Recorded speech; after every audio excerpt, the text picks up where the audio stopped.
Right then, we're here with fan reaction with Lee. Hi Lee. Hiya. We knew what was going to happen, didn't we? Yeah. Let's take some of the positives. The first half, I thought we sort of dominated that 45 minutes quite comfortably. Well, probably 80 minutes almost. And then we was knocking the ball about and we looked like in control. It's just that final pass. And again, for me, DJT's not an out-and-out striker. I think he's more of a winger. He was too exposed, wasn't he? He was, yeah. It's an odd one to take, isn't it, after losing that. But again, it's not having the depth to come off the bench. I mean, you look at Harrogate, they were struggling. Simon Weaver makes his subs. They get more of a foothold in the game, and then they get the chance. Which again, you've got to question Evans. He's had one shot to save all game, and he hasn't, which is poor. But again, what can you say over the course? It's just not good enough, isn't it? And that's the reason why we're not going to challenge the top 7 playing like that. Oh, not a chance. Well, we said before the game, if Walsall are going to make it into the top half, we've got to win games like this. And we had lots of possession, lots of chances, and we just couldn't put the ball on target. And the fact that we've been hit with a sucker punch and lost the game just tells us that we can't make top half. Again, when you got DJ sat on the bench, which is probably our eyes earner, and then he starts DJT in place of him. That doesn't make sense. It doesn't make sense. I mean, for me, I would start DJ. I would have DJT as coming on as an impact sub with his pace. I mean, I think DJT has got ability and he's got pace, but when you've got DJ and he's there on the bench, you've got to play him, haven't you? But you need somebody with him. When you're dominating a game like that, and you're not getting enough chances on target, you need your goal scorer on the pitch, and you need somebody with him. When they took DJT off and brought DJ on, it's like you need them both on. You need to finish the game off. And I think for me personally, that's my problem with Matt Sadler. And again, I know people say he's only had like 20 games in charge. He doesn't gamble enough. There's other managers you're going to be brave in this division. And I get it. There will be games where you will lose. We're having that gamble, but you will also win more games. Where today we've sort of lost that game without really gambling and putting all our attacking players on. It's too passive. He just sits back and again, you've got to question the timing of his subs. Again, you can say yes, we was in control and we was dominating it. We can also see one or two of the players were starting to get tired and fatiguing. Connolly, he's had one game back, hasn't he? And then that's where you need to take your subs and put them on and keep the tempo going.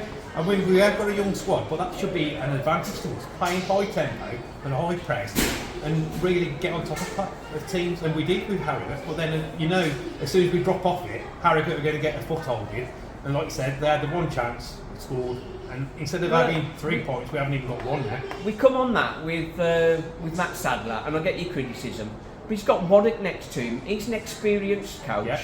Why is he not saying to him, come on, it's time to make a change? Comley, he's going to be struggling. He's only coming back to fitness. McKenty, he's been out. He's only just coming back to fitness. And you're stretching them all out. We wonder why players like Draper get injured when they sort of play them past the point where they've still got energy. And that's how you get players injured. It's a hard one, isn't it? It is hard. To be honest, Lee, it is hard to take, but Stephen said 10 minutes, 15 minutes before the end, they're going to nick this 1-0. Because you could just see it happening. You could see it happening. Well, again, I think that's sort of 21 games we played this season. I think we've only got 2 clean sheets out of the 21 games. That just says it all, doesn't it? We're not going to keep a clean sheet. We're going to have to score at least one goal. Well, they nearly got one. They nearly got one 5 minutes before that, and Daniels just got the block on, didn't he? I mean, if we can't keep clean sheets, we've got to score goals. And if we're taking off our offensive attacking players, what chance have we got? No. Sort of like you said, swapping DJT to DJ, where you need both of them on there and go for the win. But that's my problem with Matt Sadler. I don't think he wants to go for the wins and gamble as much as other managers would. There is a separate issue that we've got to discuss. Danny Johnson, it's not just footballing stuff. There's obviously an issue there. There's obviously an issue there. He's a high sterner. He's a lethal goal scorer, and you put in DJT on before him, and starting before him, and he's not played DJ since the first few games of the season.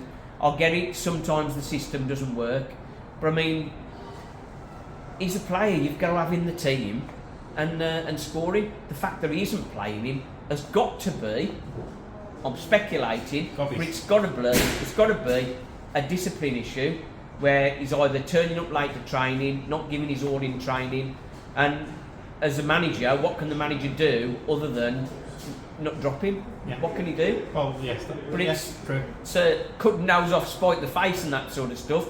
At what point does Sadler go, actually, well, should I play him? But then I'm giving in to a player who's not giving it all.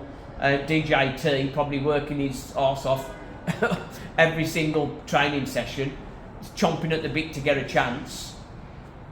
What message does that give to him if DJ arses around in training and he gets to start ahead of DJ? You can see. Yeah, you can, but again, ultimately, it comes down to results. That's 17 games now and we're on 20 points. Ultimately, if he doesn't get enough wins, he's going to pay with his job. I mean, I know people will be going, he's got to have time, you give him all this season and all the rest of it. Fine. If you really want to, if Ben Boycott came out tonight and gave him a 5-year contract, I wouldn't be upset. I just know that we're not going to progress. We've had the last 4 seasons where we've ended up in this division on 53, 54 and 55 points. After 17 games, we're on 20 points. We've still got to get 35 points to get as good a season as we had last season. Which was terrible. Which was terrible, yeah. So that just says it a lot, doesn't it? So basically, we've got to look for 12 wins out of the remaining games. We've got the fan chat at the end of the month. We're gonna dig into that. Could be interesting. And see what the answer is. Wins is the answer. We need to be winning. That'd be it. Wolves Fan TV. Thanks for watching. The joy and further pain.